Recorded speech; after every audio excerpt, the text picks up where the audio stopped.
Ladies and gentlemen, our program will begin in 10 minutes. Please silence all electronic devices at this time. Thank you.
your seats and silence all electronic devices. Thank you.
LinkedIn's economic graph is a digital representation of the global economy. As members change jobs, as companies evolve, as positions are posted, as skills are learned, the economic graph grows. And now we're helping those members, taking what they're adding to the graph and creating new opportunities with those insights. From business owners, to company builders, to culture creators, to policymakers, students, and strivers. The global LinkedIn community is contributing to the economic graph, bringing people and communities together to create opportunities for others, one member at a time.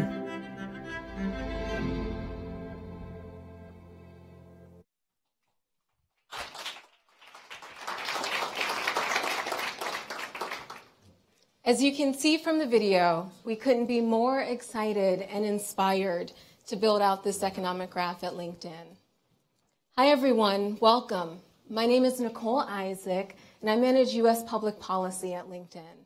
I'm also a part of the economic graph team, and we're excited to share insights in our research with you today. LinkedIn's vision is to create economic opportunity for every member of the global workforce, all 3 billion individuals. Now, why does that matter? It matters because in a time of changing future of work, which is impacted by AI, automation, widening skills gaps, as well as the rise of the independent worker, it is ever more critical that we identify ways in which we can work together, everyone in this room, to resolve these challenges. We at LinkedIn are committed to working with employers, partners, government, policymakers, all of the educational institutions, training programs to resolve this future of work and to ensure that we're steps ahead. Now, LinkedIn started as a place where an individual could post their professional profile. This should look familiar because hopefully many of you in the room have a profile that looks just like this, whether it's Ryan at MCC or my friend Dave at the National League of Cities or Dennis at the Markle Foundation. We're excited about all of the profiles on LinkedIn and the ways in which these profiles are helping to map our global workforce. Today, we know that our members are not only navigating their careers and sharing advice, but they're finding jobs. They're accessing mentors. We have over 1 million individuals on the platform who volunteer to be mentors. And they're sharing professional content. All of these actions together are building our economic graph, a digital representation of the global economy. Today, the economic graph is comprised of 546 million members around the world, over 20 million companies, almost 14 million open jobs that we can see today, over almost 30,000 institutions of higher education, and 120 billion posts and content.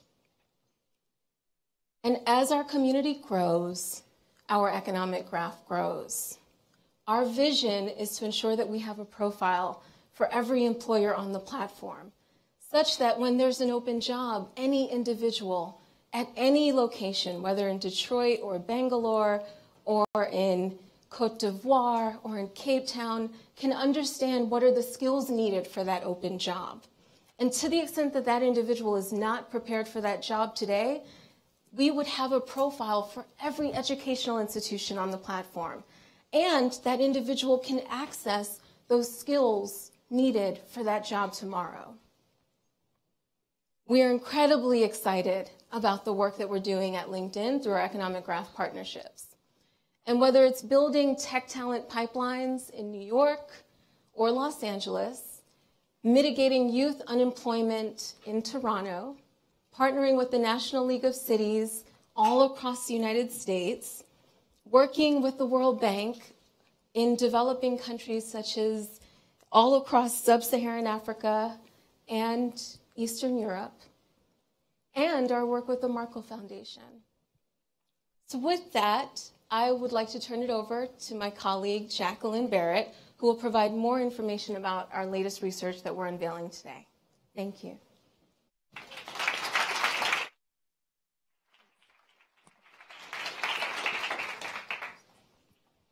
Thank you, Nicole. Hi, everyone. I'm an economist on the Economic Graph team, and I'm excited to share some of our latest work with you. Our theme today is quantifying skills gaps, and that's exactly what I'm here to talk about. Many employers say they cannot find people with the skills they need, even for entry-level jobs. Skills gaps are an impediment to workers getting jobs and to companies gaining essential talent.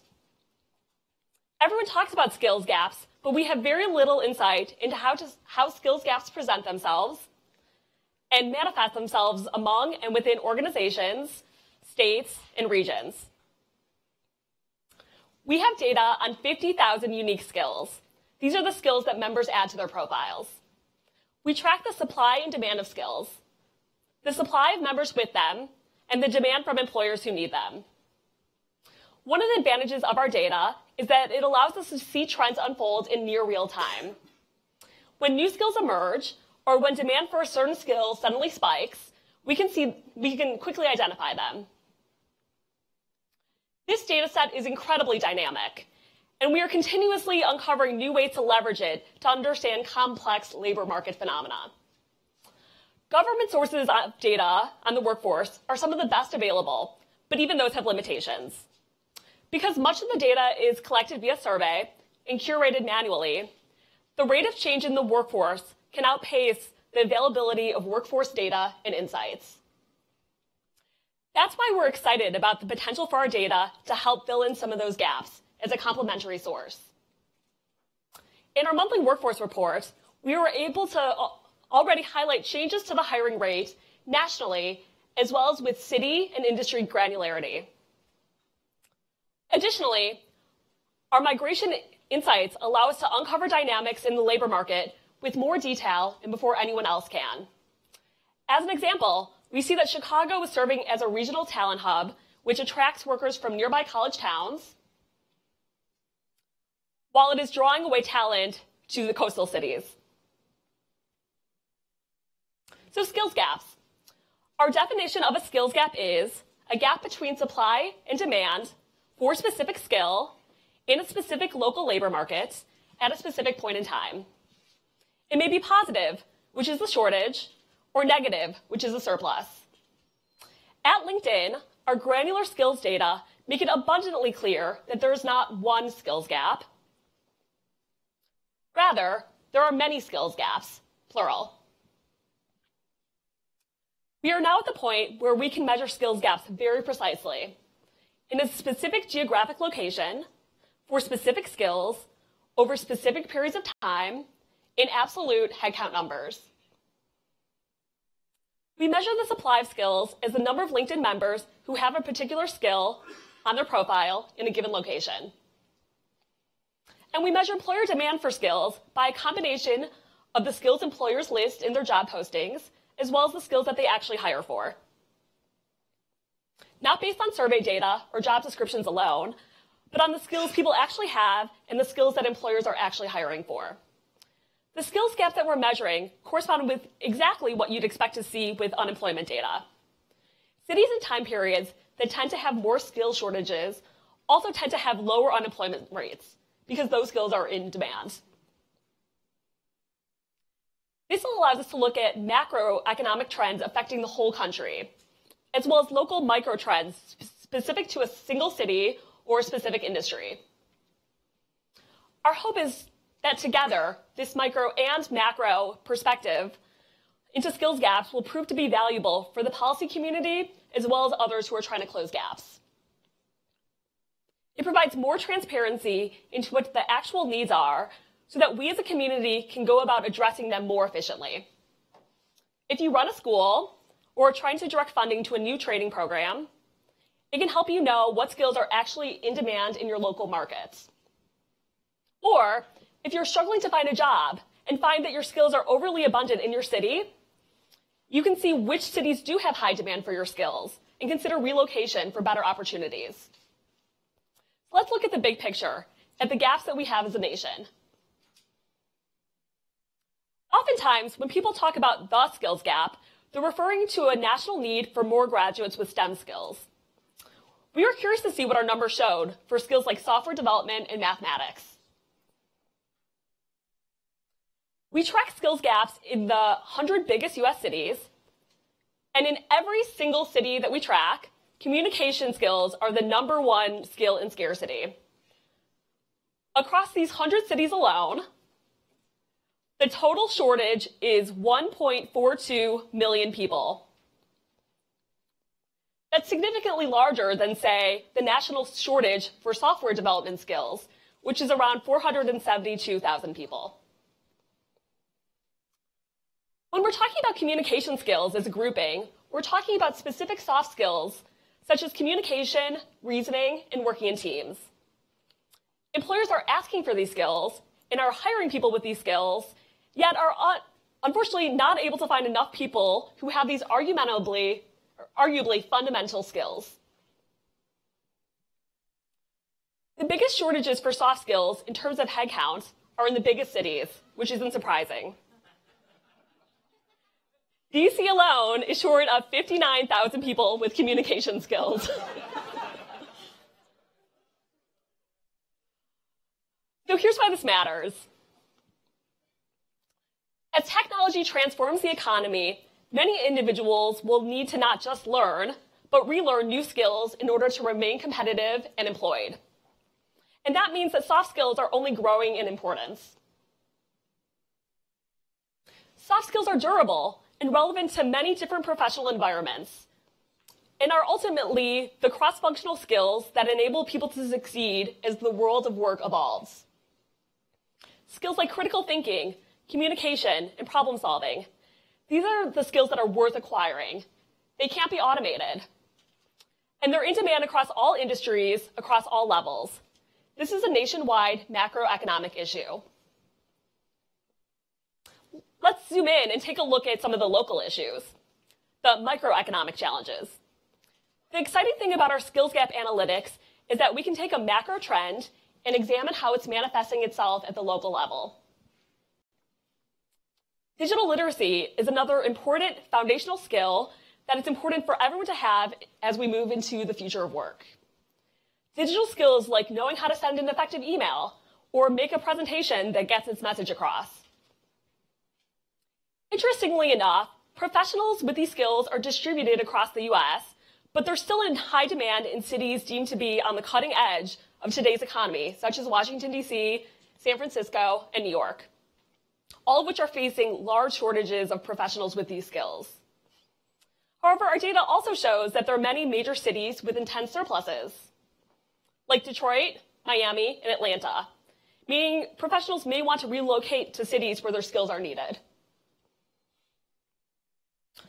Another trend that's important to look at on the microeconomic level is discrepancies within specific professions, like teaching, for example. Most people think of the US as having a large shortage of teachers, which is true in many of the largest US cities. Markets like San Francisco, Seattle, and Boston are, for example, grappling with massive shortages of thousands of teachers. The factors that might be driving shortages in these cities include well-documented challenges like unaffordable housing prices and competitive job markets. But in other cities, demographics and population growth are pushing that supply-demand calculus in the opposite direction. Even with these surpluses, these cities can still have a hard time hiring teachers, though, often due to skills mismatches in other areas of expertise. For example, a city may have too many elementary school teachers and not enough high school science teachers. Identifying these nuanced skills gaps on a local level is the next step to understanding the many dynamics influencing hiring markets for teachers. Regardless of the skill in question, skills gaps can be narrowed in a variety of ways. by training people to learn the skills that are in demand from employers, by people moving to cities where their skills are in demand, by businesses opening up shop in cities where there's an abundance of the skills that they need, and by employers offering higher pay for in-demand skills. In order to narrow skills gaps, cities should seek to understand the dynamics of their own labor markets and create policies to align education and training with employer needs. That's why we think this work matters, and that's our hope in sharing this today. Our goal is that quantifying skills gaps at both a macroeconomic and a microeconomic level can help policymakers, employers, teachers, and workers understand the dynamics that they're operating in. We're just getting started, and we'll have lots more to share here in the coming months. If you're interested in working with us, please don't hesitate to reach out. Thank you.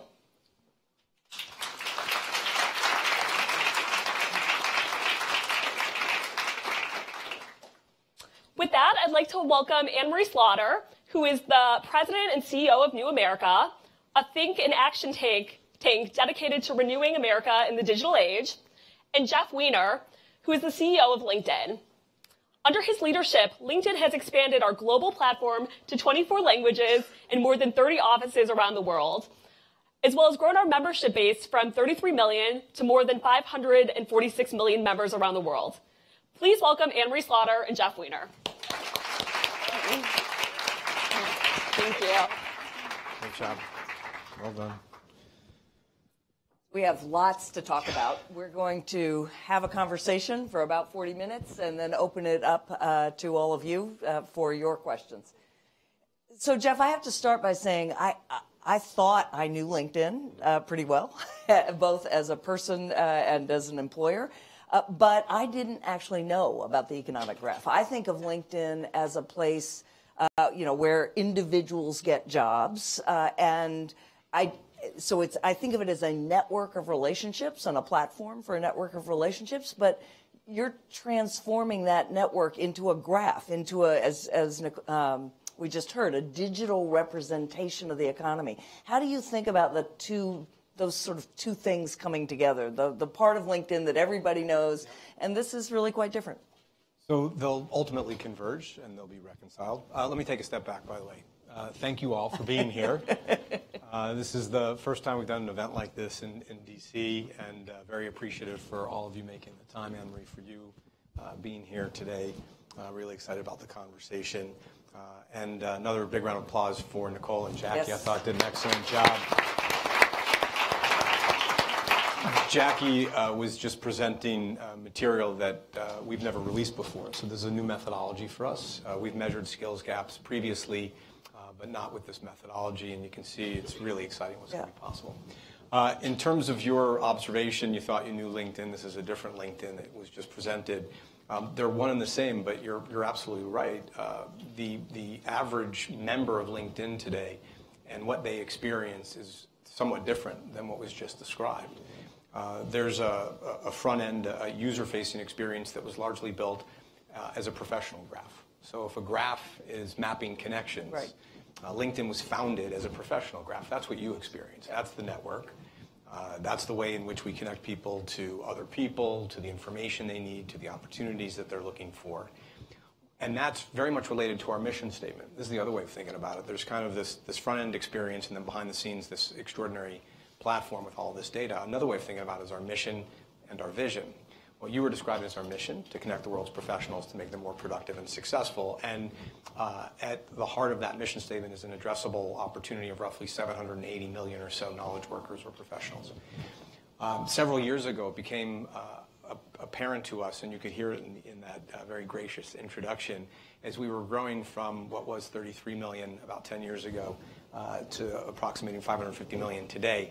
It became clear that the mission was in sight, at least the top of that funnel in terms of connecting the knowledge workers. We still have a lot of work to do to engage them and create value for them. But our vision has always been to create economic opportunity for every member of the global workforce, north of 3 billion people in the global workforce. And growing. Growing very fast. And we had always delineated between vision and mission. For us, the mission was an overarching objective, measurable, realizable, and hopefully inspirational. The vision was designed to inspire. It was true north. It was not something we were measuring success against. And it was the dream. And people were inspired by it, and it served its role. As the membership continued to grow, and much faster than we originally anticipated, we did something that I've never done in business before, and it started about 5 or so years ago. We decided we were going to operationalize our vision. We were going to measure success against the vision statement. And it changed everything. And I'll give you an example. When I first started at LinkedIn, December of 2008, shortly thereafter, I was doing deep dives with various teams and coming up to speed on the business. And our jobs team was describing the fact that we had somewhere on the order of 6,000 to 8,000 jobs listed on LinkedIn. Wow. 6,000, not 6 million, 6,000. And in those early days, we felt like there was a six-figure addressable opportunity over time as the team became more sophisticated, decided that there were roughly 350,000 high-value professional jobs that we should have on the site. And the team was working towards that end. When we decided to operationalize the vision, we began to identify a different kind of addressable, which was roughly 20 million jobs that were digitally accessible and open at any time. The material on the walls and in the presentation cited 14 million. We're up to north of 15 million jobs today that are available on LinkedIn, from roughly 300 to 350,000 about 4 or 5 years ago. That changed. Everything about that team, that roadmap, those priorities, our investment, our technology, the infrastructural needs changed when we decided we were going to operationalize the vision. And the same thing has happened across all 6 of those pillars. I could do an equal discussion across all 6. So ultimately, you are absolutely right. Your observation is absolutely right. This is a part of LinkedIn that you don't necessarily see day to day. But with things like skills gaps analytics, what we presented in October of last year at our largest customer event, Talent Connect, our talent analytics, where we can do this for companies. So any given company can see the fastest growing jobs, the fastest growing required skills, the skills of their current workforce, the gap, and then start to invest in a workforce strategy that enables them to deliver the right learning and development materials. So this is now all coming to fruition. It's all coming together. It's all the same company. It's all ultimately going to be part of the same infrastructure and same product offering, but it's definitely a work in progress. So you mentioned, you anticipated my next question, because the front end is a user experience for all of us looking for jobs, and again, employers, employees.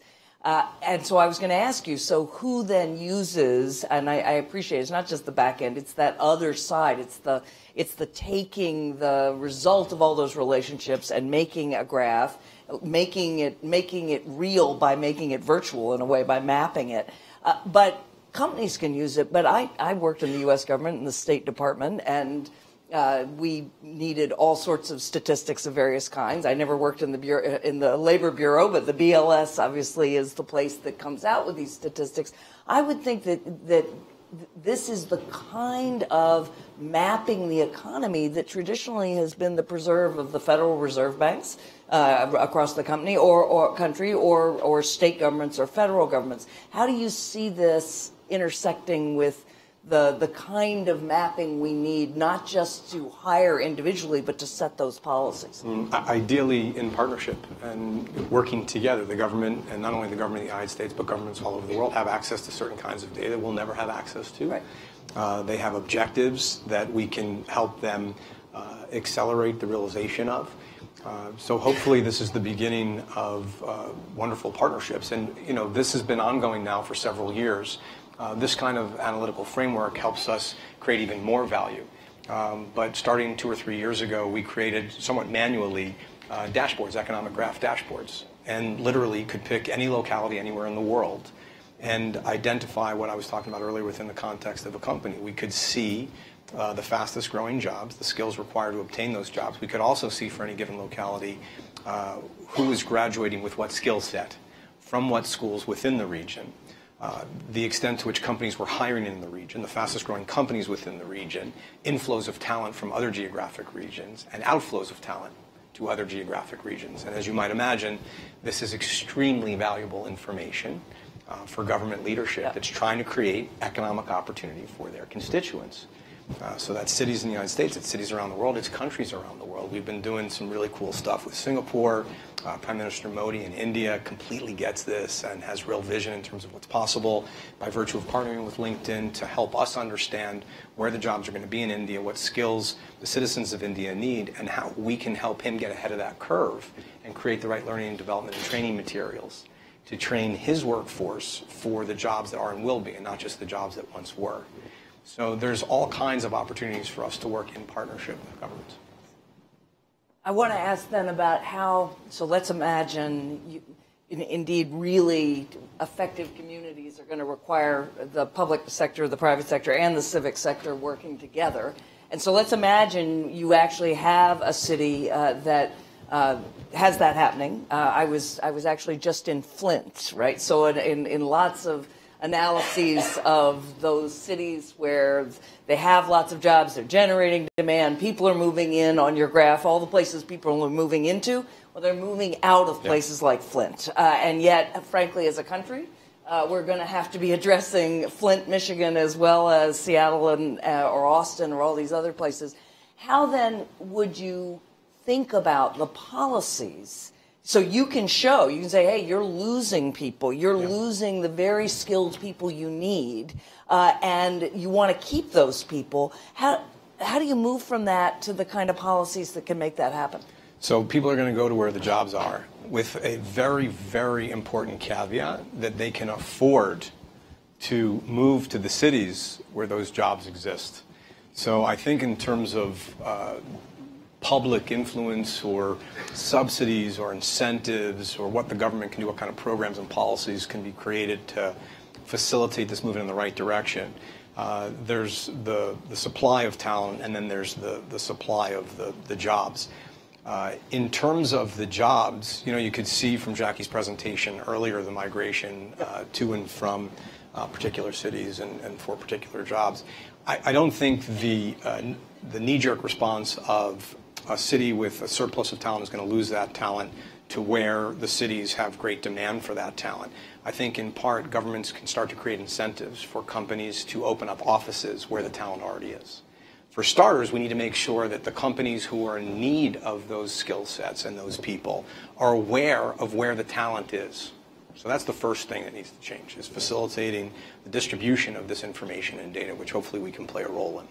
Next is there a natural movement towards that geography where the talent exists? Should company A be opening up shop there?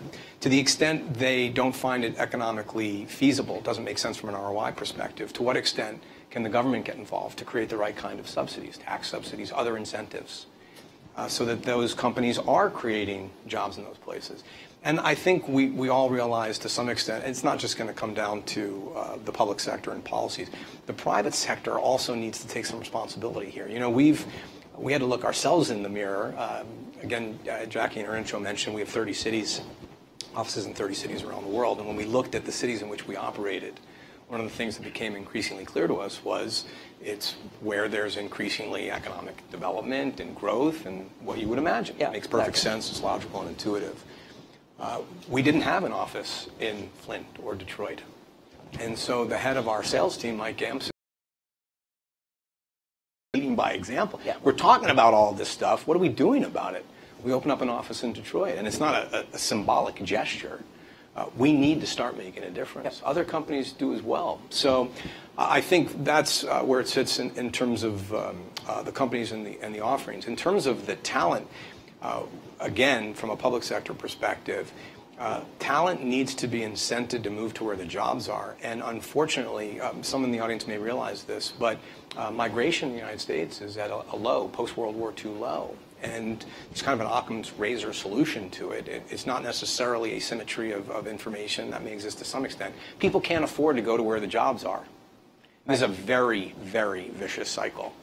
So what are we doing to subsidize or incentivize people to move to where the jobs are? When I was just, as I was listening to the presentation, I turned to Anne-Marie and I said, it's funny, I'd never thought about this before, but when I first moved to the West Coast, to LA from Boston, it was for a job at Warner Brothers, and they put me up in corporate housing. It was in Burbank. It got the job done. It got the job done. I tried to get out of there as soon as possible, and I got an apartment on the west side. But it made it much easier. And so what are we doing to create housing, even temporary housing, subsidies, so that people can be onboarded in these new regions that they might not be able to afford, and make sure that they are up and running and earning an income and hopefully able to then take care of themselves and continue to prosper. So there's definitely things that can be done. The good news, I don't think any of us have all the answers, the data now exists. The infrastructure now exists to take a lot of the guesswork out of this. And so if we can take the guesswork out of this, I think as long as we're all aligned on what we're trying to solve for, we can start to put real solutions in place. So let's think about the this mobility issue and think about it also in terms of the future of work, because this is one of the things that you look at a graph like this, and I want to come back to some of the specific skills, because I'm fascinated with the way you define skills and the way actually you're building on how people define skills themselves. So I want to come back to that. But before that, though, when we think about mobility, and when you look at the graph that you presented, the economic graph you presented, what the worry is exactly that you see big hubs and they keep getting bigger. That's the power law. That's the scale-free networks, right? And that's the way the internet evolved. When you have a big portal, it just keeps getting bigger, and the places left behind get further and further behind, or smaller and smaller. So we have to think about how are you going to distribute that workforce, as well as make sure the gaps are filled, but that they're filled in a more distributed way. But part of it is that people can't afford to move to the cities. Part of it is they cannot afford to leave where they are. And a big piece of this is the care equation. Because,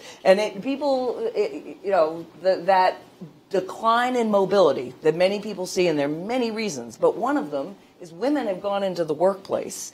Before, if you moved, if somebody moved, your wife moved with you, and she got the kids in school and the doctor's appointments, and she did all that, and she stayed home and cared for them. Now, if you have a care situation, often with your family or or your husband's family, however you've worked it out, you can't move. There's a whole layer there, and that's public policy that LinkedIn is not going to be shaping, but it's around healthcare and early ed and childcare. But when you look at that and you start to worry about the people who are stuck, who are really stuck, the danger is that they get further and further behind. They can't move. It's not housing or incentives. They just can't move because you'd have to move their whole family. So how do we think just more broadly about the workers who either are not on LinkedIn or who are, but just can't move? And how do we prevent them from getting further behind? Because politically, that's just a huge issue. So two things come to mind immediately, and you're absolutely right, in terms of things beyond cost and the cost of living within a city that has fast-growing jobs available. Remote work and leveraging new technologies, evolving technologies. It's funny. I was just meeting with our DC team earlier, LinkedIn's DC team, which has grown. We have an office of about 25 people here, a combination of government relations, sales, et cetera. And a good portion of the people in the office are not doing their work in DC per se. They're supporting LinkedIn offices elsewhere. Right. We had two talent acquisition professionals, recruiters. And I was like, are we growing the office here so quickly that we need two recruiters here in the DC office? They said, no, we're supporting offices all over. We're supporting the offices in San Francisco. We're supporting the recruiting efforts in product and product marketing, and of course they are. They don't have to be in the Bay Area to do that. And there were multiple examples of this. And it's just there were managers of our teams in New York, in DC. Why? Because the talent is here. Right. We don't have to have them living in New York. They're traveling from time to time. But it was really eye-opening, and this is happening more and more. It's not just at LinkedIn. It's not just within the United States. It's happening globally. So all companies should be starting to revisit where people are working, where the work is happening, and investing in the capabilities and the technologies to facilitate work happening remotely. One. Two, companies need to be investing in training outside of their initial sphere of influence. We all have to extend ourselves. Otherwise, this massively vicious cycle is going to grow to the point where all companies will be harmed because, Listen, if these individuals can't afford the products and the services of the companies that are creating them because they can't earn a real living, then everyone is harmed. The economy is harmed. The companies are. It's in everyone's best interest to make that investment. So that's really interesting. I hadn't thought of that. One of the things you can do if you show that Mississippi is rich in one set of skills that a company in Minnesota needs, they can hire from that city in Mississippi without necessarily moving. So you actually can show where you should be hiring for a place that has the talent you need without moving them. That's interesting. And not just an issue of technology. Technology would be a foundational component of that in terms of facilitating the change in behavior. It's also cultural. Yeah. So, 7, 8, 9 years ago, in the earlier parts of my tenure at LinkedIn, I would have told you that as a first principle, as many people as possible need to be working under the same roof together. That was based on my previous experiences. And I hung on to that with everything I had until, out of sheer necessity, I mean, in Silicon Valley, you just couldn't have the geographic proximity by virtue of supply-demand imbalances. So we had to open up other offices, and you adapt. Yep. You evolve. Yep. You become a network. Of course. You figure it out, and that's the way of the world. So let's talk about specific skills. I mean, obviously, when Jackie was talking, everybody thinks we need coders. And nobody, I think, in this town would have thought that the big gap is communication skills. I mean, this is the city of strategic communications firms. So that in itself is just to sort of challenge our assumptions about STEM. About, this is the hot, shiny new thing, the economy, where it appears the economy is going, but actually that soft skills are in greater demand. And I will just say there's a book called The Fuzzy and the Techie by Scott Hartley that makes the case that, in fact, in Silicon Valley, humanities majors have done better than science majors. You need to get in your first job. Often you need a certain set of quantitative skills, but the folks who've taken off are often in that. I mean, humanities teaches us empathy and an ability to identify with others in all sorts of ways. But how do you think about the skills we're going to need? Because that is, we talk about the skills gap, and at the same time, I tell people all the time that when I graduated from college, my father could say to me, go to law school, get a job in a law firm, make partner, and you are set for life.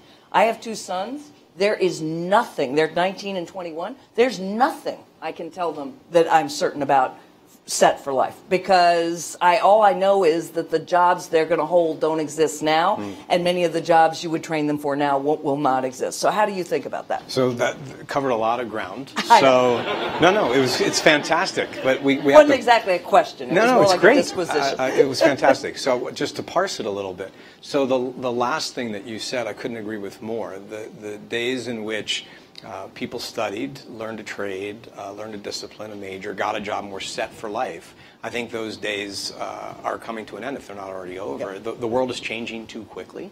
And so one of the core skills is the ability to steepen your learning curve. Every individual needs to relearn how to learn. And certainly intellectual curiosity is going to go a long way. But I think everyone needs to become a learner again. So I think that's really important. As far as skills, it depends really on one's station in life, where one is, and what we're trying to solve for. I think if we're going all the way back to primary school, and we talked a little bit about this prior to coming on stage, I think our schools need to increasingly be focused on critical reasoning, creative problem solving, and collaboration. I think those are becoming foundational skills in a modern, more digital, more global, more networked world. And you can see it in terms of the gap with regard to communication, and specifically team building and collaboration. I think above and beyond that, it's really important for people to have basic digital fluency. There's a lot of talk within STEM circles about coding, and in a perfect world, everyone would be an AI expert. But just digital fluency, the ability you saw in Jackie's presentation to communicate digitally via email, to create a presentation, a Word document, facility with a spreadsheet, And one of the reasons for the importance of that is that with the rise of advanced technology and the number of jobs that are going to be displaced and the number of jobs that are going to evolve to the point where people need to be reskilled and retrained, even if they still have their existing jobs, it's really important that you have a strong foundation in place, because when you have to learn multiple skills concurrently, it compounds the challenge and the difficulty. If you have that digital fluency in place, you are much better positioned to learn that next new skill. So I think that's going to be really important as well. And then, you know, it's not going to hurt to code. You have organizations like code.org that are trying to ensure that every classroom in the United States is teaching basic programming skills. And I'm very thankful for that effort, because I think it's going to make a world of difference. So, you know, there's multiple ways to approach it. Coding is the new French, right? I mean, in the sense that it's a language. And everyone, when I grew up anyway, everyone took one foreign language, and it was generally French. And at this point, because I actually don't think people will need to code. In the sense it'll be more like Lego, where you're going to be able to snap together blocks of prepared code. But I do think, just like learning a foreign language makes you much more sensitive to other cultures, and it just trains a part of your brain you need, that coding in some computer language would be the same. I think also on the interpersonal skills front, we touched on the gap that exists with regard to communications, but it's also not just communication, but just being a human being. And I know you've done a lot of work in terms of where job opportunities will continue to exist in areas that won't be as easily replicated or replaced by machines. And those interpersonal skills matter. We see, and it's oftentimes counterintuitive given everyone's discussion about AI and the rise of the robot, but sales development folks, account executives, business development executives, these are people in great demand, and we see skills gaps existing along those lines. Human beings are not going to be replaced across the board anytime soon. There are going to be industries, there are going to be segments, there are going to be jobs that will be displaced, that will require change. But, you know, it's funny, Elon Musk just very recently has learned, after, I guess, going very deep on the production process for the 3, that they may have overinvested in automation. Yeah. And he recently tweeted that it turns out human beings may have been underrated. Well, not sure if you saw that, but it's, you know, hope for us yet. There's hope. So another piece of I think what the graph reveals that I found fascinating is Jackie was talking. She said, "Well, here there are a shortage of communication skills, critical reasoning skills, and working in teams." And so I thought, okay, so if I'm on LinkedIn and I want to advertise that I have what people are looking for, I would say I'm a communicator, I'm a reasoner, and I'm a team worker, or I'm a thinker. That generally emphasizing your soft skills is often seen as essentially disguising the fact you have no hard skills. In other words, in the way, that is not something that people jump to. You know, I often note on LinkedIn or on Twitter, people say, I'm a connector. I actually think connectors are hugely important, that ability to bring people together in the right way for the right purposes. But that is not a skill employers are willing to pay for, and often it makes them suspicious that you know, if you say I'm a financial analyst, I have these programming languages, I understand statistical analysis. That's the kind of thing that people think, yes, that hard-soft dichotomy still plays, I think, to the advantage of hard skills, and yet you're showing soft skills are the ones we need. So how do we tweak the way we define those skills or proclaim that we have them in a way that actually gets employers to hire you? It's a great observation and question. I think it's starting to change. It's already starting to change. I think in historically hierarchical organizations where there was domain expertise and, you know, whether it was a financial analyst or an engineer, those were always very highly valued. I think increasingly as organizations become flatter, as the network within an organization or around the world becomes stronger and the connections between people, I think companies are increasingly emphasizing and finding value in the ability for people to communicate with one another, to collaborate, to inspire and motivate, to evaluate, to coach, to teach. I love all those terms. Yeah. So I think it's going to take some time before that becomes increasingly explicit, so that those are skills that are being sought out. But the reason we're able to show those gaps exist is because people are posting jobs looking for exactly those skills, and those jobs are going unfilled. So I think we're already starting to see some change there. But you're right. Historically, those softer skills were not deemed as valuable. I do think it's going to change. And are you thinking about working with people to certify or badge them? Because that's the other problem. If I say I'm a financial analyst, you can tell whether I am or not pretty quickly. I can give you tangible proof that I've done these things, and you know. But if I say I'm a communicator, I'm an empathizer, I'm a collaborator, it's harder to know. So are there ways to certify that? I think ultimately there will be. I don't know that it's necessarily going to be LinkedIn as a principal in the certification business. It may, but ultimately I see our role more as a platform. Yep. And for the companies that are generating those certifications to easily be able to plug those in. So once you have passed a particular course, wherever you're studying, that company, if they have the right relationship with LinkedIn, would be able to flip a switch, and your certification ends up showing up in your LinkedIn profile. That's only one part of the equation. What's going to happen for this to work, and listen, I would love nothing more than for this to happen as soon as possible, because I think we spend too much time and energy on the idea that degrees are the end-all, be-all. And degrees are important, and they matter, and that kind of education is incredibly valuable. But it shouldn't have to be a mutually exclusionary debate as to whether it's degrees versus skills. It's degrees and skills, and we all need to recognize there's a lot of people out there that don't have access to a 4-year degree, particularly from a prestigious university that a lot of companies exclusively recruit from. And yet, these graduates from school, these young adults, they have the aptitude, they have the grit, they have the perseverance, they have the growth mindset, they have the kind of learning curves I was talking about earlier. They know how to overcome adversity. They're hungry. They're passionate. Yeah. They're going to kick ass if given a chance. But they've got to be given a chance.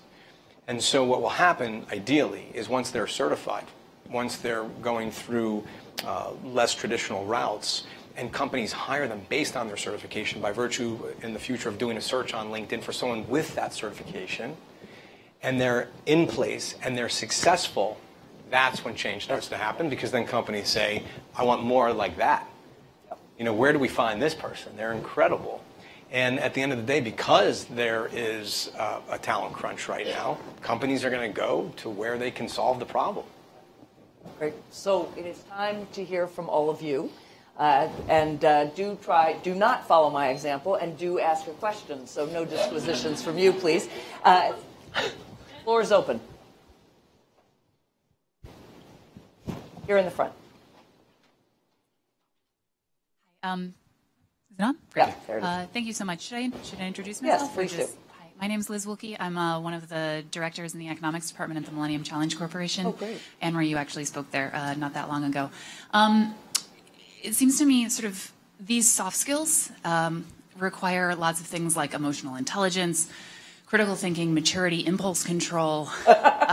Everything kids need. Sorry, yes. Right. What strikes me is that lots of these skills are skills that people in high socioeconomic statuses have through their networks, through their peers, through their education, through their families, and that people in lower socioeconomic statuses tend not to develop, or tend to develop with much more difficulty. As the future of work evolves towards these soft skills, there seems to me to be a very implied problem of inclusion. And how do we touch people sort of at the bottom end? I know LinkedIn has its own challenges, right, with attracting people that are not sort of on high-skilled professional levels. How does LinkedIn view the sort of increasingly unequal distribution of the skills that are going to be really critical to future work? And how do they see their role in trying to bridge that gap in order to help people sort of build and maintain the soft skills that they may not be currently touching, but may be important to touch in the future for inclusion reasons? Yeah, so it comes back to that vision statement to create economic opportunity for every member of the global workforce, not just knowledge workers, not just high-value, high-skilled professionals. And we take that very seriously. We have an organization within LinkedIn called LinkedIn for Good, and their priorities are about serving the underserved communities within our membership and the broader population. So unemployed youth, veterans, refugees, and the numbers may not be as big, but we feel like it's an obligation, a moral obligation. This isn't just about business. It's not just about revenue. It's also about the realization of our purpose, the role we believe that we play in the world. In terms of the specific concern that you articulated, I couldn't agree more. And it's incumbent upon those responsible for creating the curriculum and our educational infrastructure, whether it's the public sector or the private sector, and people just getting more involved. We need to do better. So by way of example, it's not through LinkedIn per se, but one of the things I feel personally very strongly about is the importance of teaching compassion, which didn't come up when we were talking about some of the necessary skills. But you know, the world's becoming increasingly tribal, and digital technologies are accelerating those trends. And we all now increasingly have the wherewithal to self-select into in-groups that sound like us and look like us and agree with us. And that's not good for anyone. The same technology can be utilized for people to be able to share their perspectives, their unique perspectives on the world, and for others to learn from that and them, and to walk a mile in their shoes. And I believe this should start in primary school, and that compassion can be taught. Working with an organization actually in DC called EverFi to develop a curriculum around compassion, and we're looking forward to rolling that out in September. And so it doesn't need to stop with compassion. All of the EQ, high EQ skill sets that you were referring to earlier should increasingly be baked into our general curriculum. And social emotional learning is not a new concept, and thankfully you are seeing more and more schools pursuing that. But you raised a really important point, which is there's probably going to be a very high correlation with the income, the median income, for a particular school community and their emphasis on that kind of skill or skills. So we just need to do better by the underserved communities.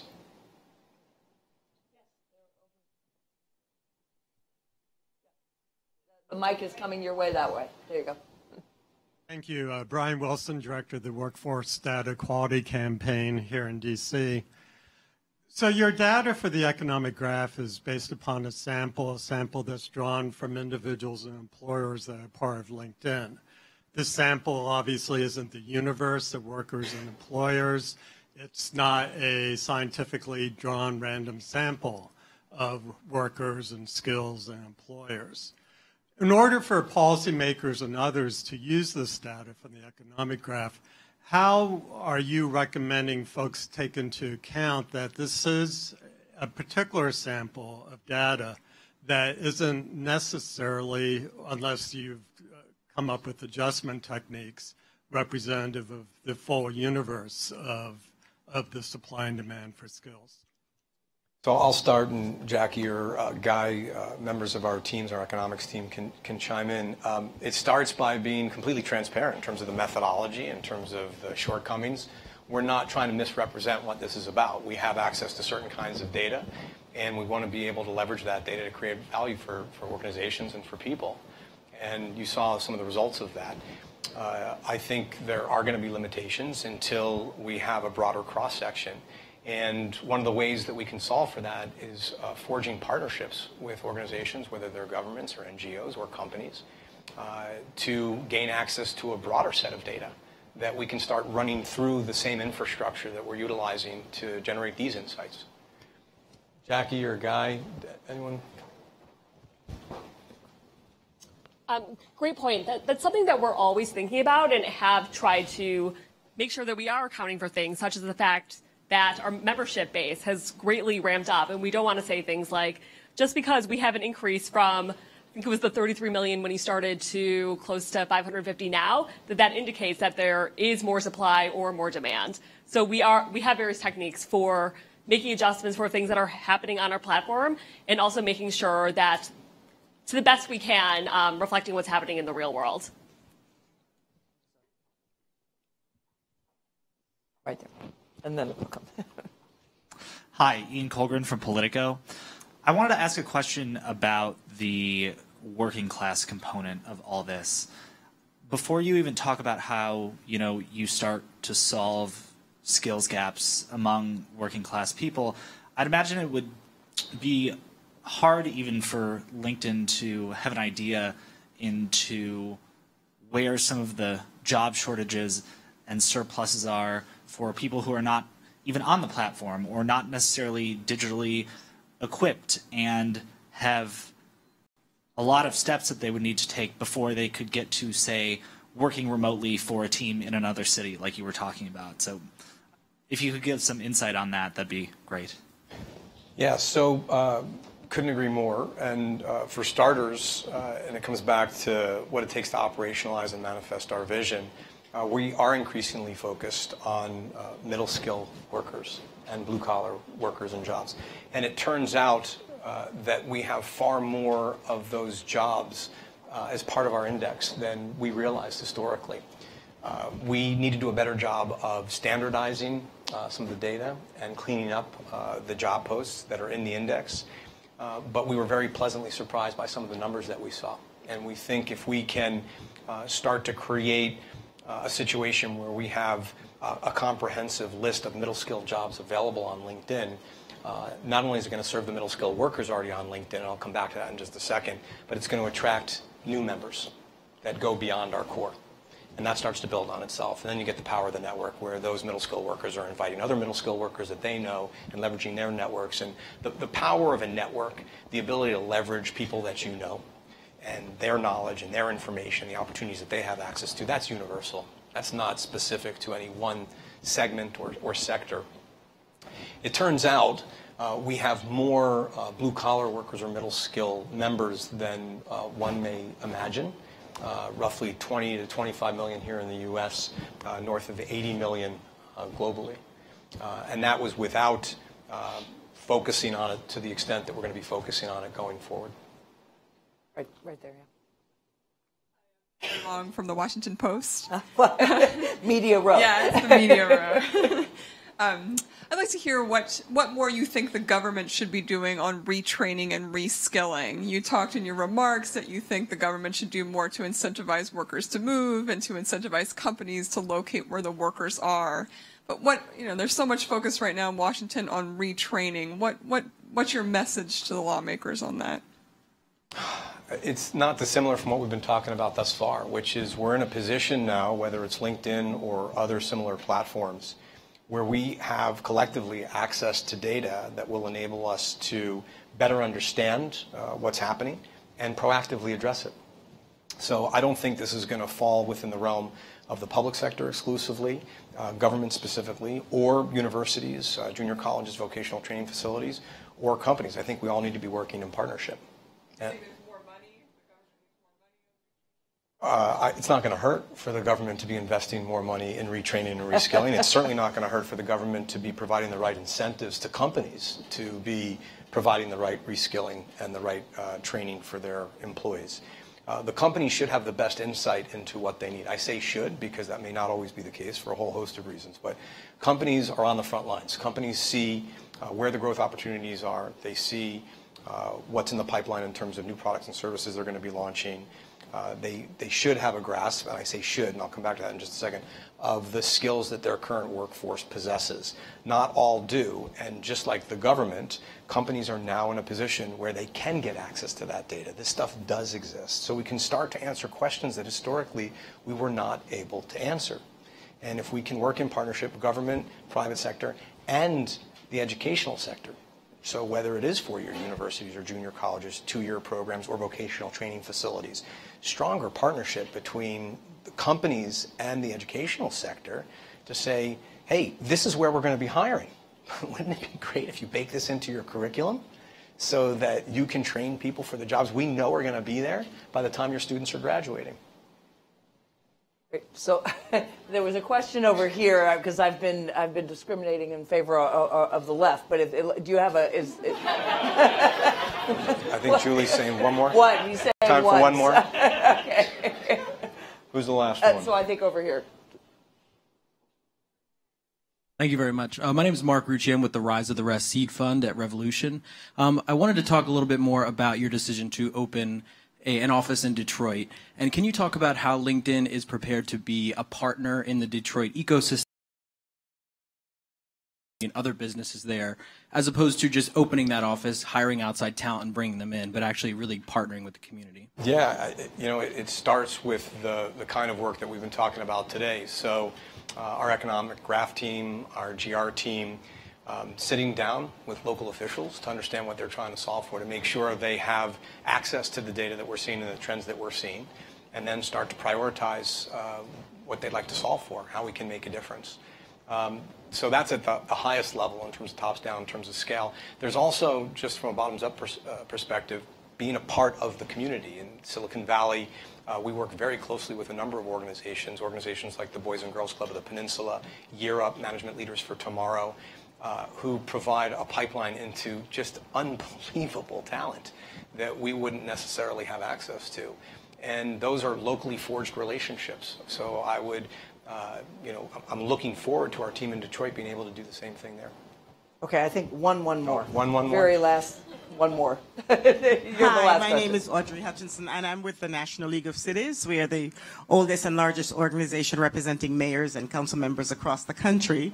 And we have had the privilege of partnering with LinkedIn over the last 2 years, working with 6 cities around their building equitable pathways to post-secondary and workforce success, creating multi-sector partnerships on the ground.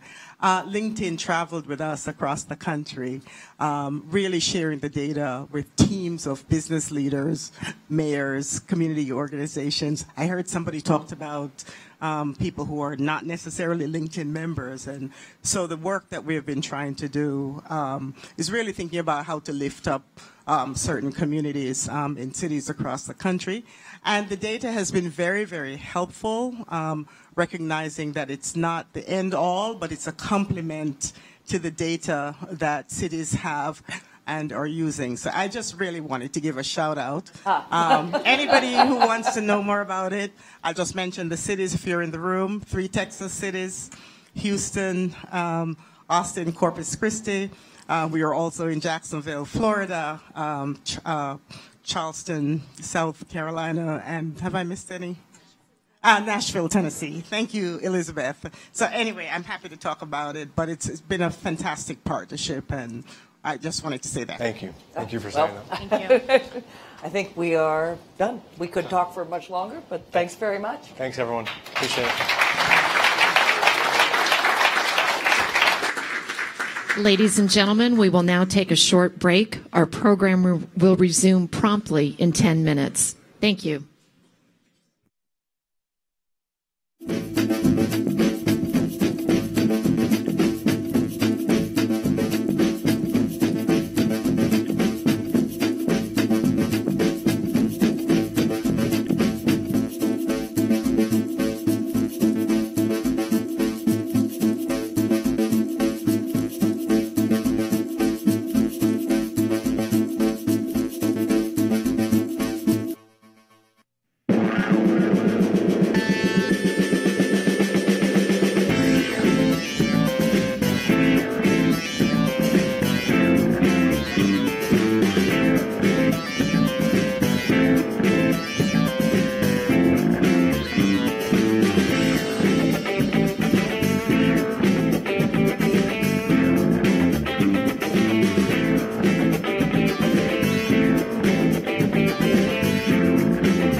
Ladies and gentlemen, our program will begin in 2 minutes. Please take your seats and silence all electronic devices at this time. Thank you.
Ladies and gentlemen, please take your seats. We're ready to begin our program. Thank you.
It'll be fun, absolutely.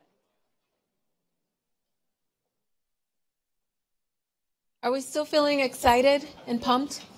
Awesome. Thanks, guys. And so now it gives me great pleasure to introduce our 4 esteemed panelists. We are incredibly excited and honored to have Governor Northam here, who was sworn in as the Governor of Virginia this past January. Governor Northam is a U.S. Army veteran, and he was a pediatric neurologist before he served as Virginia's lieutenant governor and being elected into this role just this past November. So please join me in welcoming Governor Northam. Thank you. Next, we have Ms. Sheila Bair, who, as you know, served as the chair of the Federal Deposit Insurance Corporation, the FDIC, from 2006 to 2011, where she steered the agency through the 2008 financial crisis. Thank you. You're welcome. Yes, thank you. On behalf of my family and all of America, thank you. She is a former college president and a frequent commentator on financial regulation as well as higher education. And this is my favorite part of her bio. She has twice been named the most powerful woman on the Forbes magazine national list. So with that, please welcome Ms. Sheila Bair. Next, we have former Secretary of Education, John King, who is now the president and CEO of the Education Trust, a national nonprofit organization that identifies and closes opportunity and achievement gaps from preschool all through college.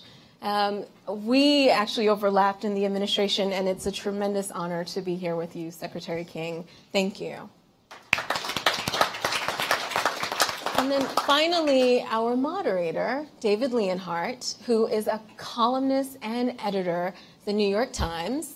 As you know, he was founding editor of Upshot, which uses data visualizations to offer an analytical approach to the day's news.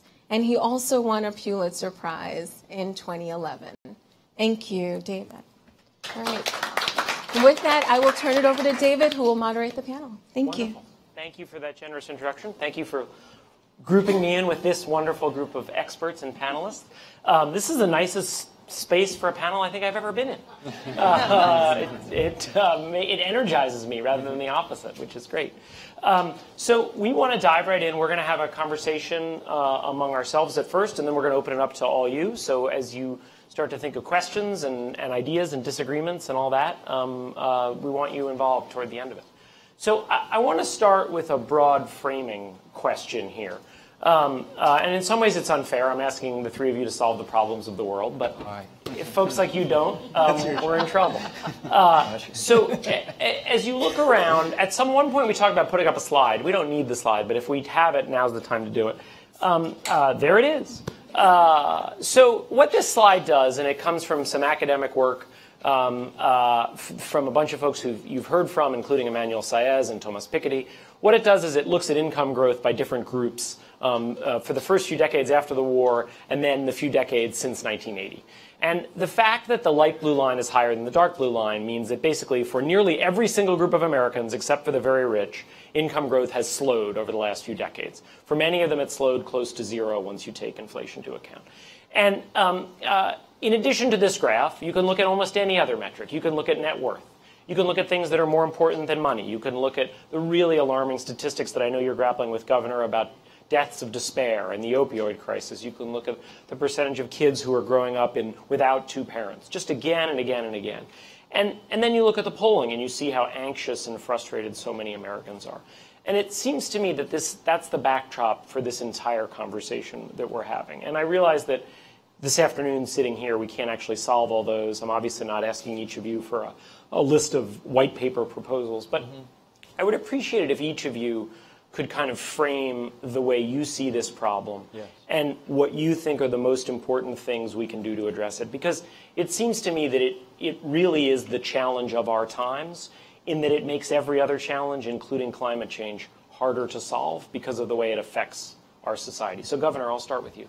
Well, thank you, David. And I believe that, as just a child neurologist, I'm going to go through the spectrum, but I think it's all about opportunity and education, and it starts even prenatally. And we want to, and something that we're doing in Virginia is really emphasizing the importance of early childhood education, just to give all of our children that same opportunity. And I remind people all the time that if one family has the means to send their children to like a pre-K program and another family doesn't, that's really what starts the gap between the haves and the have-nots. So that's where we start. Obviously, we're focused on K through 12. I think we've got to jump outside the box and talk about how we educate our children, how we prepare them for 21st century jobs, which are much different from when I was growing up. And then finally, once we know what those jobs of the 21st century are, how we educate folks, making sure that education is accessible and affordable for all individuals. And the last point I want to make just very quickly, in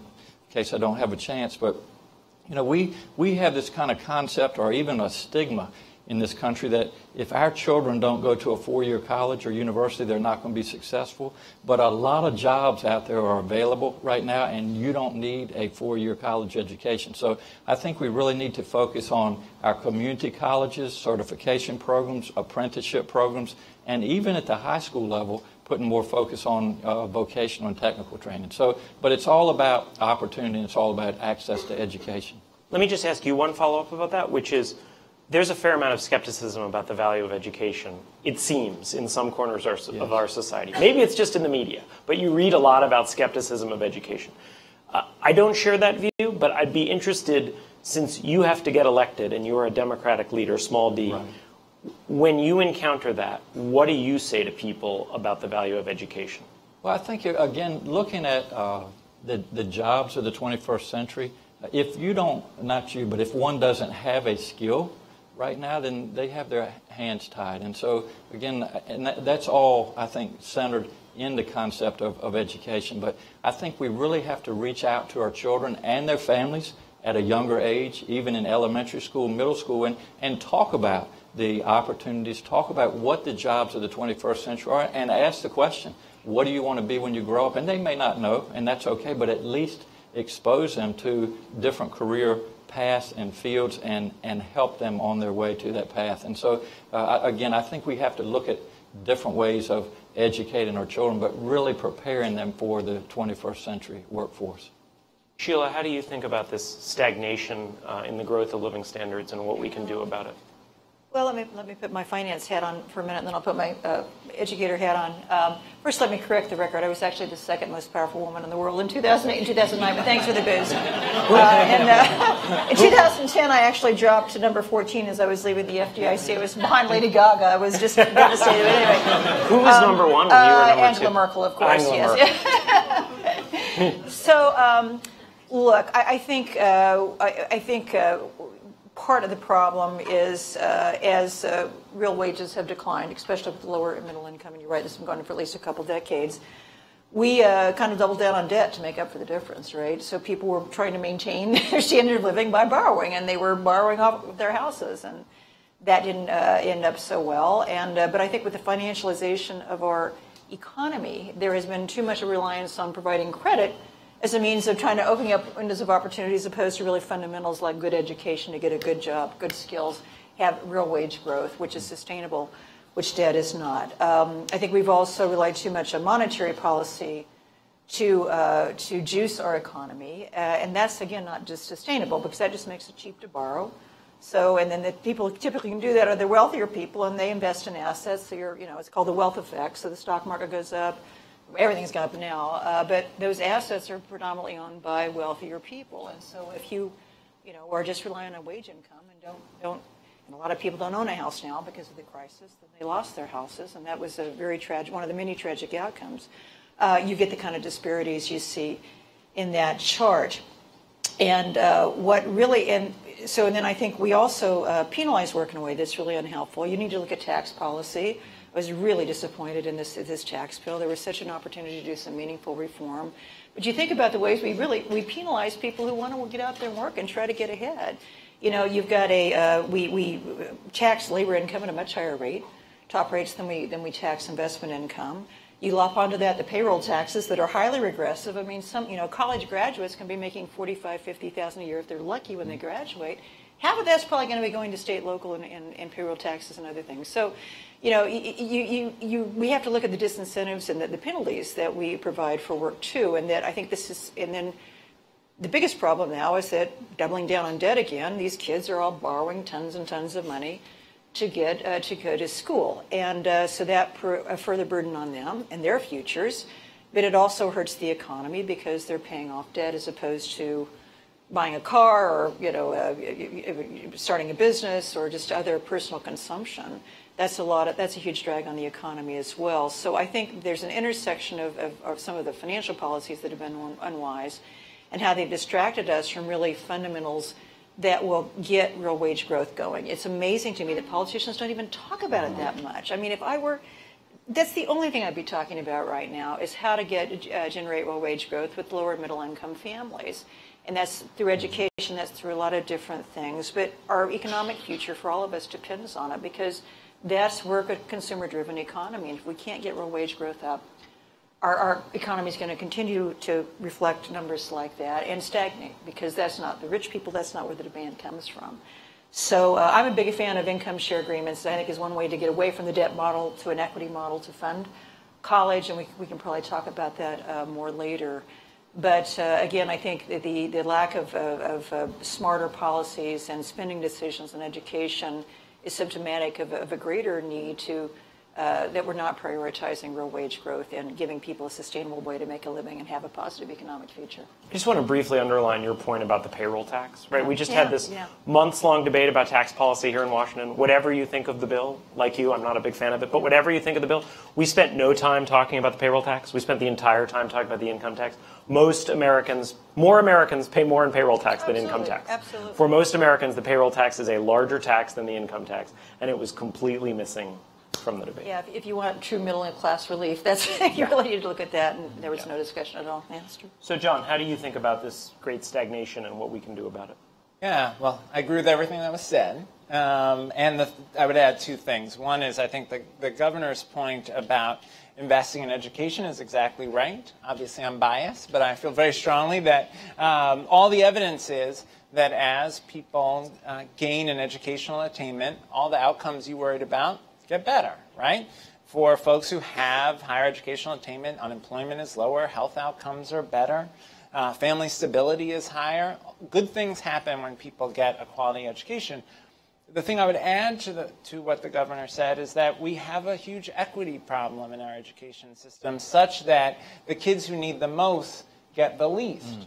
Right? So today, a majority of kids in the nation's public schools are kids of color. A majority of kids in the nation's public schools are eligible for free or reduced price lunch. So if we don't educate low-income students and students of color, we have no future as a country.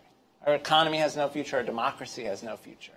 Given that, it is outrageous that we actually spend less and do less for the kids who need the most. They are the low-income students and students of color are getting less resources in their schools on average. They are getting less access to effective teachers. They are getting less access to advanced coursework. They are getting less access to school counselors. You just run down the issues. We are not addressing education equity, and that is a K-12 problem, but it's also a higher ed problem. Oftentimes, low-income students, students of color, first-gen students are disproportionately at higher ed institutions in which we underinvest. So the equity piece, I think, is a critical component to go along with the investment in education.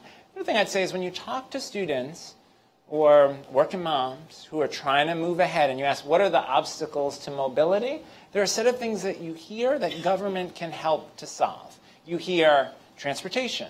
I can't get to where the jobs are. I think about folks in Baltimore who are trapped in neighborhoods where there's really no viable way to get on time to work in the places where the jobs are.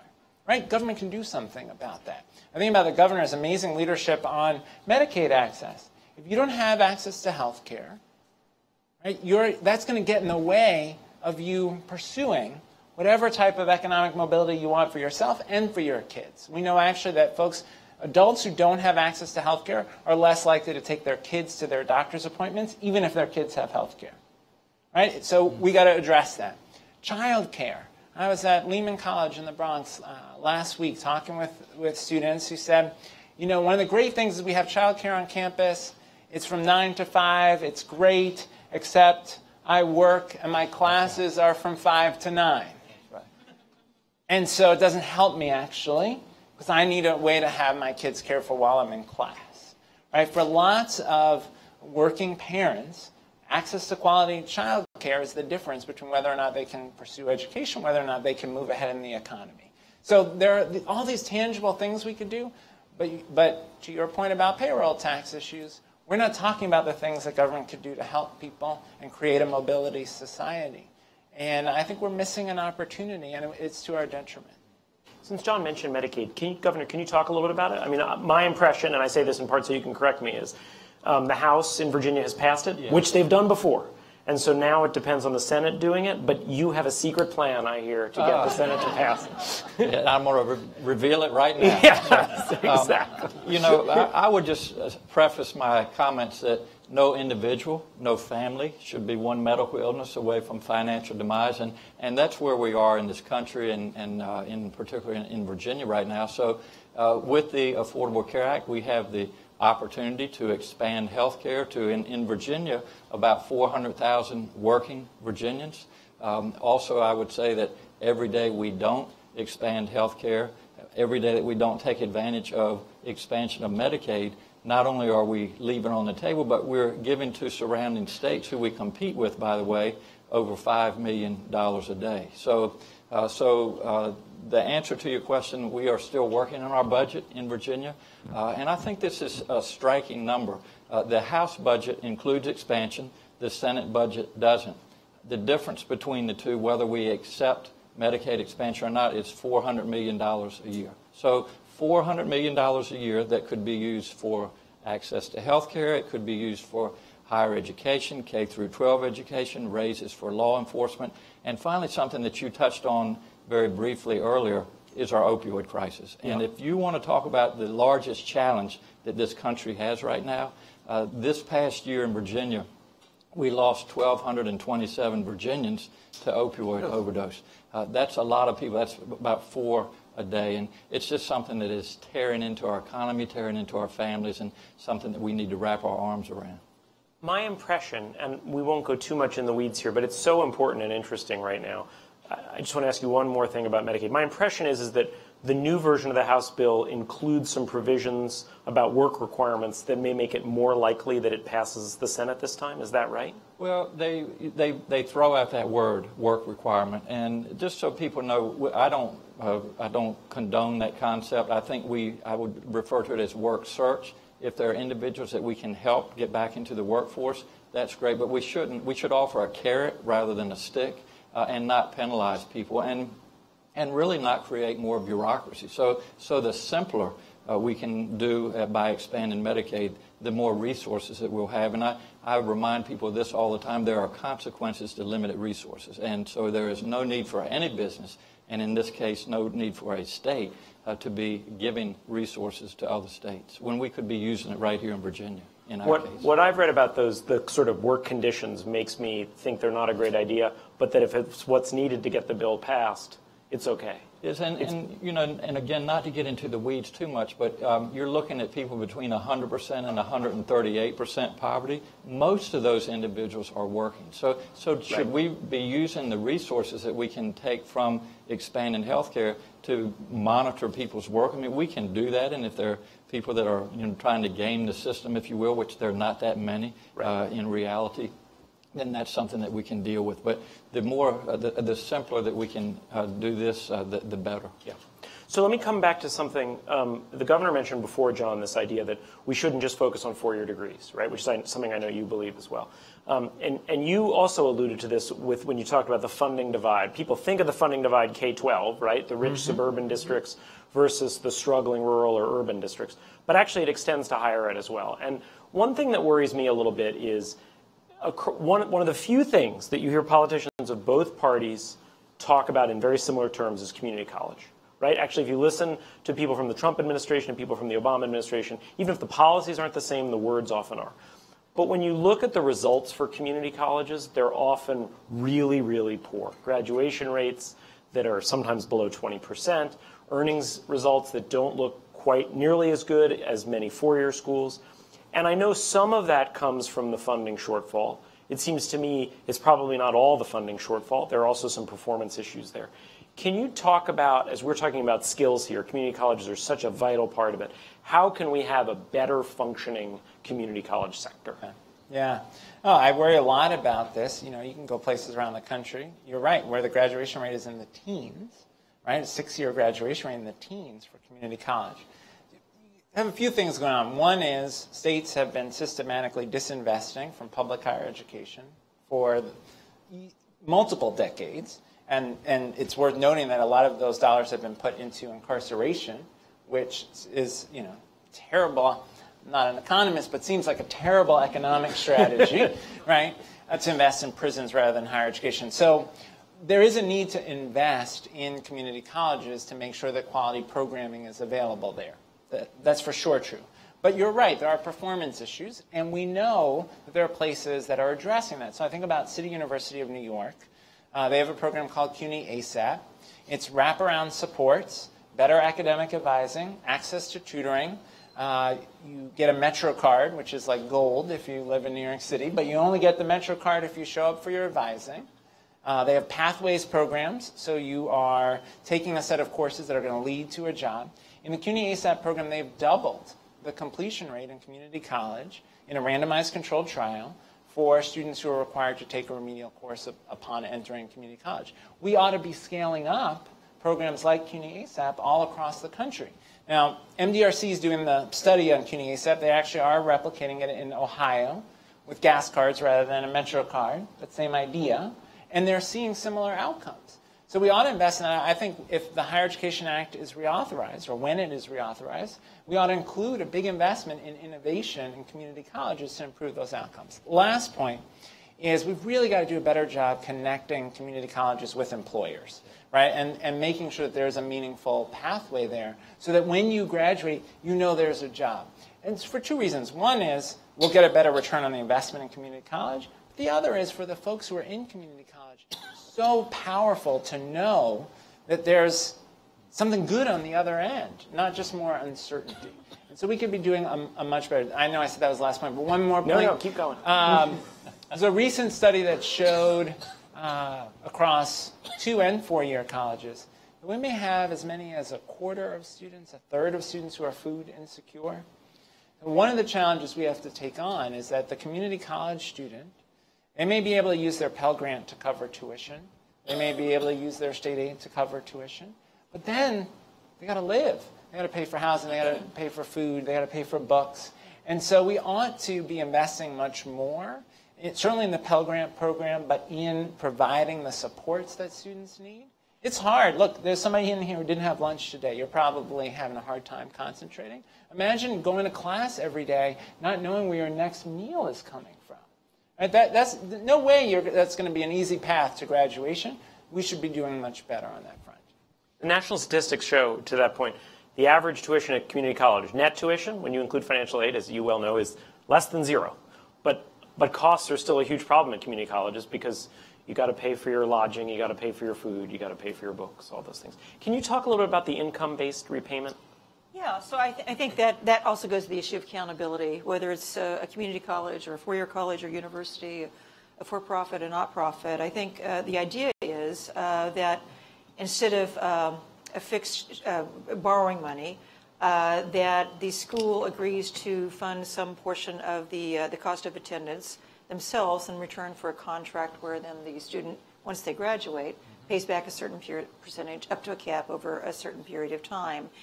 And I would love to see the federal program fund a pilot, sharing maybe 50-50, the federal government and the school, because what this does is it aligns economic incentives. So it actually invests the school in making sure the student gets a good education, graduates, and gets a job, and then they will share in the risk and the reward of that education is successful. So it aligns economic incentives in a way that you really don't have now. So one of the reasons, many reasons why I really don't like student debt to fund undergraduate education, it puts it all on the student, and it puts it all on the taxpayer if the student doesn't pay. So the schools, or where the tuition dollars are going, aren't really held accountable for any of those costs.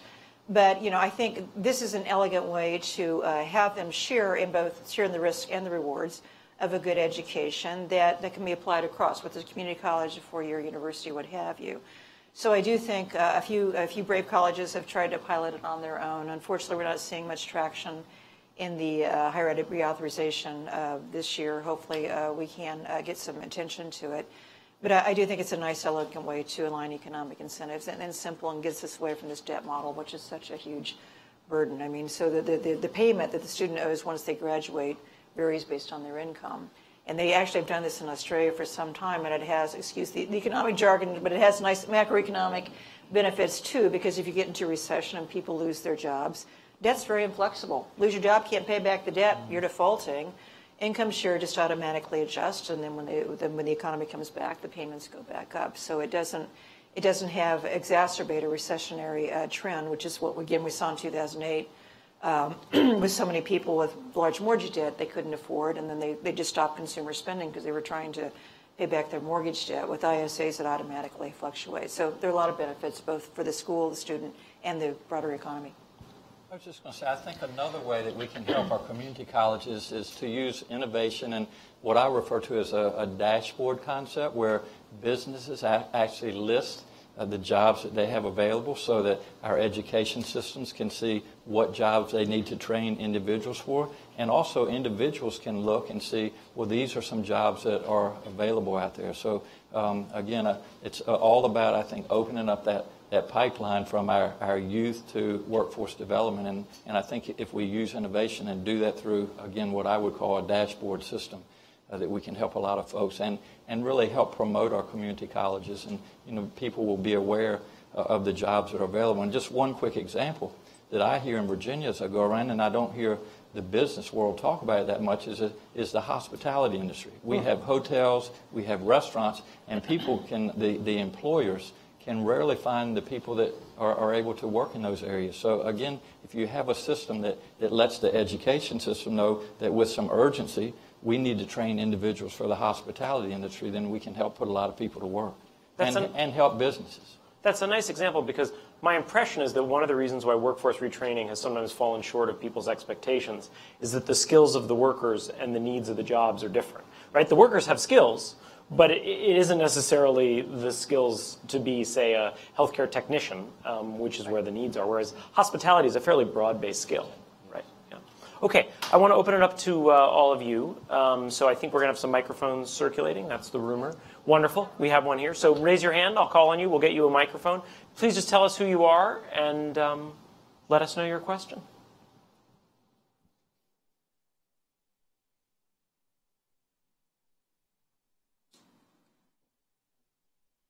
Thank you. So my name is Claudia, George Washington University. So we live in a world where the public-private partnerships are increasing. We have LinkedIn here trying to do something for the public. Maybe connecting community colleges with LinkedIn's and jobs and supply demand. Do you think that's possible? One question. And two, how about the Pay for Success initiative? Do you think that could be an opportunity for schools and companies as well? Who wants to go? Tackle that. I just want to make sure, everyone else may know it. Are you referring to a particular Pay for Success initiative or the broad idea of instead of funding folks, basically the social impact bond type stuff where groups get money only if they get results or they get more money? Right. Well, I think let me go back to ISAs for a minute, because I think ISAs are kind of a version of that, where the school is funding the ISA, or at least partially funding the ISA. That is a payment for success, because if they've done their job of graduating the student, and making sure that the student is gainfully employed, then that is the reward. So I think that is one advantage. I think I celebrate the better focus on outcomes and occupational training in particular. But just as a former liberal arts college, I feel like I need to get my hand up just a second on that, not pigeonholing people and making sure that as we focus on this, that we still continue to provide the rich variety of educational options that are available. Because liberal arts it started with the Greeks, and actually the liberal arts would only let the elite get a liberal arts education because it taught you how to think and communicate, and they thought, well, you need to do that to be a free person. But, so the masses were kind of pigeonholed into narrow occupational fields. And so I just think it's a danger in being too narrow in terms of educational opportunities or how we think about what, making judgments for students about what's right for them. And an occupational degree is great. And being cognizant, schools should be cognizant of labor force needs and educating and counseling their students on that, but also not too much to undervalue these. And I heard Anne-Marie Slaughter talking about this earlier. A classic liberal arts education, thinking kids how to think, to write, to analyze, to communicate, to adapt. Those are skills that will serve them a lifetime. Whereas an occupational course of training may be very helpful, but in a few years you might have to go back because it will become outdated. John, I'd be interested in your view on, particularly in the educational realm, Indiana, Florida, I'm sure you know the whole list, a bunch of states have essentially said to colleges, we're going to fund you in part based on your graduation rate. Yeah. Is that working well? Yeah. So the worry there is that this notion of risk sharing of performance-based funding is very attractive because it helps to shift the incentives.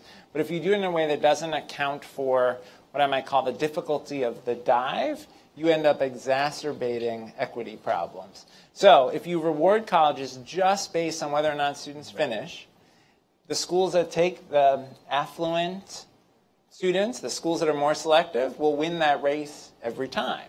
Right? So what you want to do is say to colleges, well, we're going to reward you for taking more vulnerable students and helping them to finish. And so you can envision a design of a performance-based funding system that might push some of the flagship universities to take more first-generation students, more low-income students, and reward them.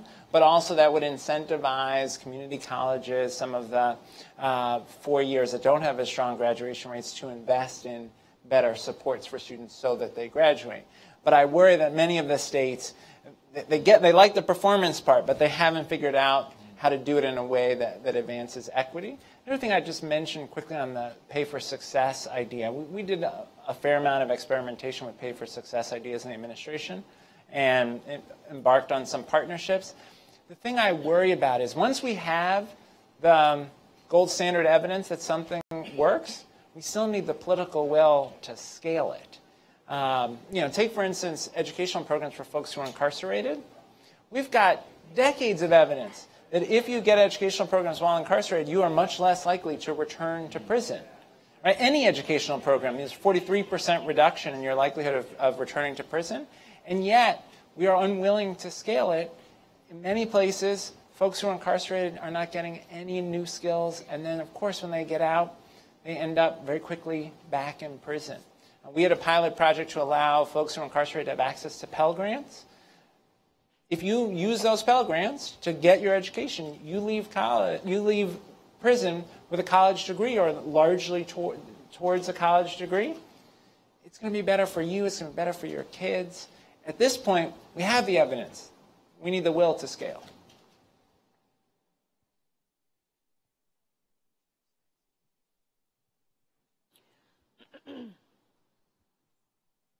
Mike coming back. Oh, sorry. I thought that was a hand. It was oh, yeah, there is. Great. We'll go here and then back there.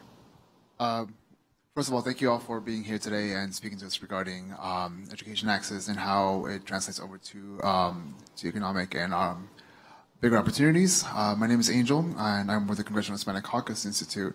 One of the things that I wanted to ask, touching on a point that you had just made, is the idea of political willpower and translating that when it comes to evidence. So I think one of the biggest examples of that has been, one of the biggest examples of the divide between the evidence and the data and the understanding or political will was the sessions when they had with Mark Zuckerberg, where he spoke and he basically was telling them how the internet works. So my question is, how does one translate data to advise policy that addresses institutional barriers to job access and professional development?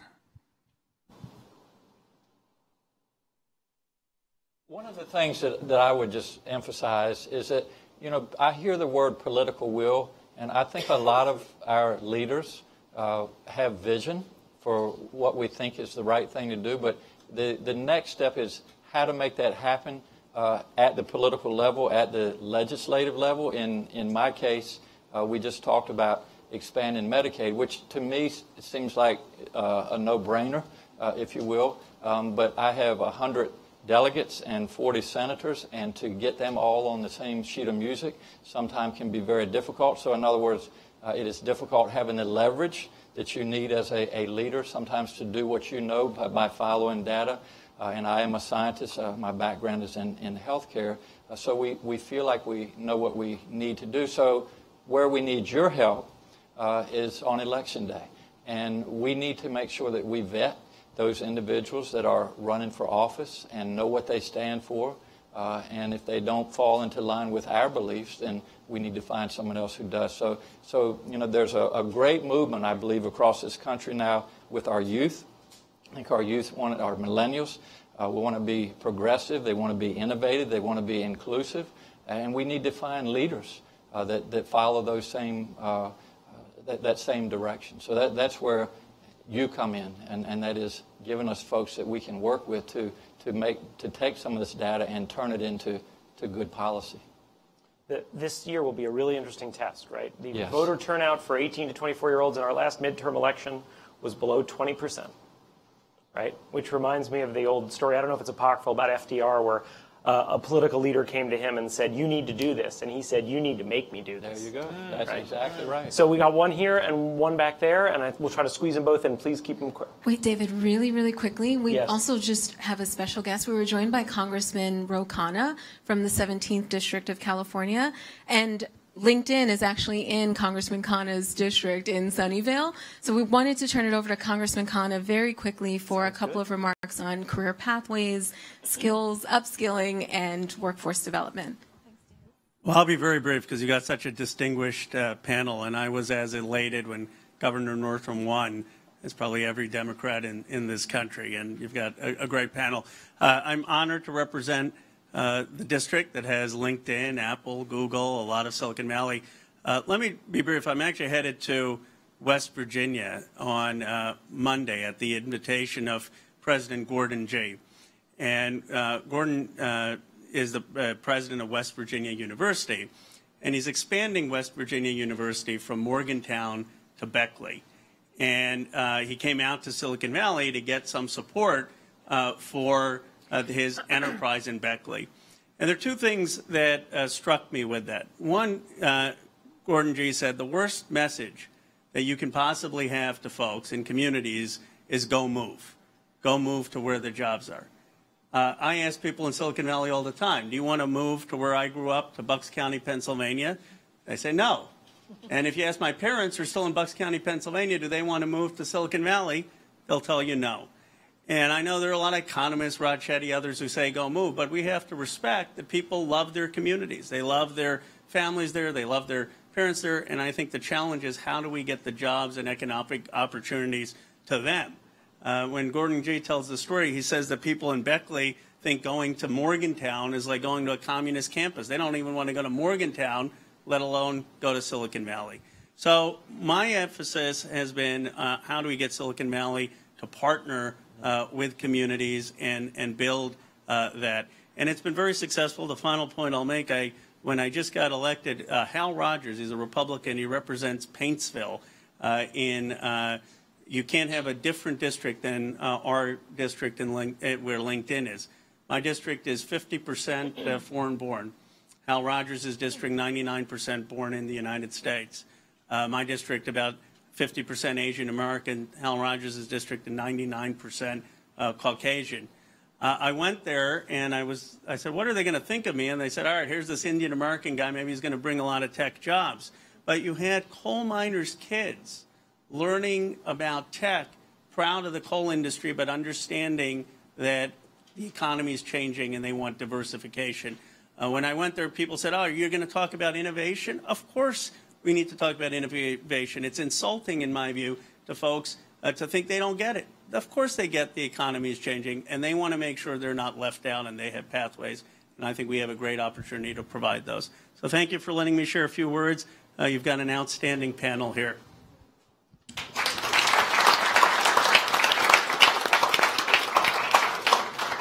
Thank you, Congressman. So I'm looking for some stage direction here. Can we fit in two last quick questions? Yes, here we go. One in the front and one right back there. I won't forget, I promise. Yeah, right here.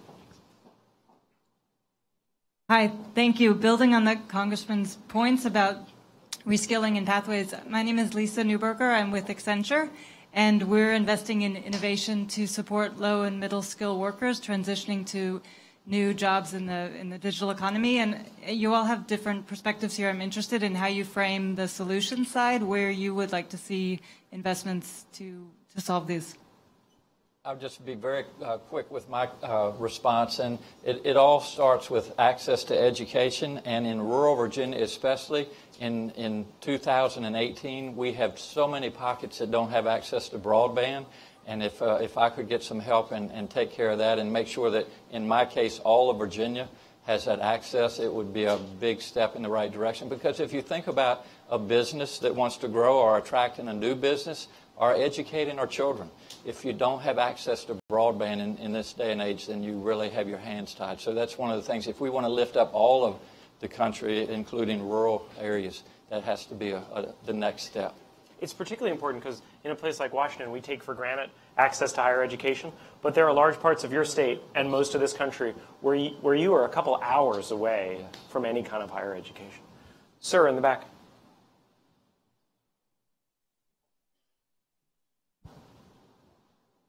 Good afternoon. My name is Saif Ishouf. I'm with Florida International University. We're America's largest Hispanic serving institution. And my question is really focused on the concern for the panelists and most notably the governor and former Secretary King on this false choice which is being presented in certain discussions about four-year degrees versus competency-based education, and the extent to which there are lingering questions around social mobility for some of the competency-based platforms. Clearly there's the need for innovation and adaptation in higher ed, but in certain business circles, when we're out there, higher ed leaders are told by stakeholders we need to the end of the college degree, but yet oftentimes those are folks that are white, affluent leaders. When you ask them where did their own children go, it's to selective institutions. So I'm curious to hear this end of the degree versus the morphing and the perspectives of the panel around that. Thank you very much. Well, a couple quick observations. One is that, there's a lot of talk about certificates, but if you look at the data on default rates, the default rate for people who get a certificate is about the same, 1 percentage point different from the default rate for people who drop out. So we don't have evidence yet that certificates are the answer, even though people talk like they are. Now, there may be particular types of certificates matched with particular employers that do create mobility for folks. One of the things we would need to better understand that is a better data system for higher education generally. It's why student unit record matters. We ought to be able to track every student and look at the outcomes for them, not just in terms of completion, but their long-term employment outcomes, so that we can shift the incentives to reward programs that not only graduate students, but graduate them into good jobs that allow them to pay back their debt. So that's one. Two is I think we've got to help shift this kind of anti-education public narrative that is developing by doing a better job telling the story of how education is the engine of mobility, right? Education is going to drive probably $1 million more in lifetime earnings if you earn a bachelor's degree. In many parts of the country, one person in the family getting a college degree can change the outcomes for multiple generations. So we've got to tell that story better. The last point I would make is that I do think higher ed has to hear people's anxiety about the misalignment at times between what's happening in higher ed and what employers are looking for, and can't just close their ears to that. And so there has to be a willingness for faculty members to sit down with employers to sort out what is the right skill match. When the governor referenced this, one example of this is the PTech school in New York City, where IBM, City University of New York City DOE sat down together and said, what would it look like to have students graduate from high school with a diploma, an associate's degree, first in line for a job at IBM? And that's now being replicated in places all over New York State with different employers. And the real genius to it is getting everyone around the table to talk about what are the skills that students need, and what are the experiences, the internship experiences, the mentoring experiences that will ultimately lead to productive employment. You want the last word, Sheila? Oh. No, well, I think it's the leadership this group is showing of connecting education to upper mobility, correcting the terrible numbers that you put on the chart earlier on, I think we need to have more of this kind of discussion. And the earlier question about where people can invest, John's earlier comments about, I found at Washington College increasingly that students were not prepared for college, or emotionally they needed more support. So I think having support services to help those kids graduate is important as well, and sometimes overlooked. But it is, with some of them, it's an intensive effort to help them through, but it is so worth it if they make it. So. Governor, what, in your first few months on the job, what have been the biggest reason for optimism about our future? Youth and the involvement now in politics. And, as probably people know, I'm a physician. I've made a lot of good grades to get there, but I do have an F with the NRA. And so, thank you. So, tragedy after tragedy, and finally, what I've seen after the Parkland tragedy, when youth are getting involved and telling us as leaders what we need to do, and that movement is not going away. So I'm really encouraged by the energy and enthusiasm. And again, we need to keep electing leaders that have vision and that want to take this country in the right direction. Please join me in thanking our panelists. Thank you.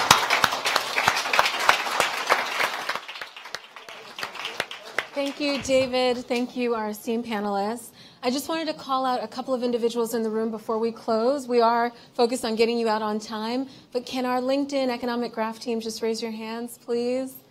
And then also, for those of you who have questions, these guys will be hanging around, and you can absolutely just pull them aside, whether it's Guy or Jackie on the economist side, Ephraim and Nate on NOB and NASWA, Paul and Brian and Alan on analytics. Our entire team is here, led by Pablo Chavez, who's our VP of Global Public Policy. LaRon Johnson, who's the head of our Detroit office, is also here for those of you who have questions. All questions about Detroit, ask LaRon. And then Nick DePorter, who leads our National League of Cities and other national partnerships. With that, I just also want to thank Hannah and Tony Vu, who's not here, unfortunately, but really grateful for everyone who attended and for all of your comments, feedback, recommendations. Please connect with us on LinkedIn. It's your #1 goal. And also follow our Economic Graph page. If you have any questions, don't hesitate to email me directly or Pablo or anyone on our team. Thank you.